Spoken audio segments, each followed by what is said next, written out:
Ayun guys, maraming salamat po sa lahat na nagpunta sa aking live kanina. Ito ngayon, maraming salamat sa inyo.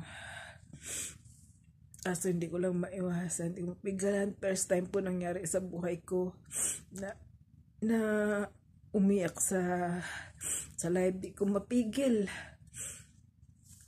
Nag-live ako para malibang ko yung sarili ko dahil sa nararamdaman ko, pero yun ang nangyari sa akin. Yun, naiyak tayo, hindi ko mapigil. Pinanood ko na nga lahat ng video na nagtamsak pa ako sa kanyang upcoming premiere. Lahat naman na nagpupunta sa sa live ko winawatch ko naman ang mga video para may maitulong din tayo sa watch hours, sa views, saka sa pagtamsak. Pero yung ginawa niya kanina, yun, sino man nakapanood yun kanina, yung nagtunta sa live ko, alam niyo na kung sino yun.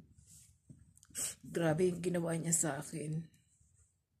Sakit sa dibdib. Nanginig yung katawan ko talaga. Sama ng loob. Hindi ko mapigil. Ay, inaano ko, nirelax ko lang.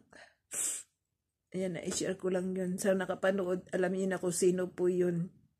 Yung nagalit sa akin na parang gusto niyang, wala siyang magawa. Parang gusto niya sirain pa yung bahay ko. Nagpakahirap ako, tapos ganun gagawin niya sa akin.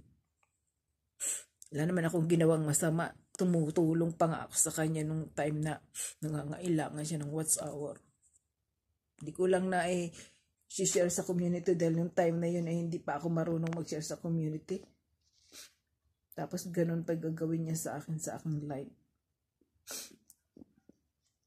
Yan, nagpaano lang ako ng i-share ko lang yung sama ng loob ko. Hindi ko talaga mapigil.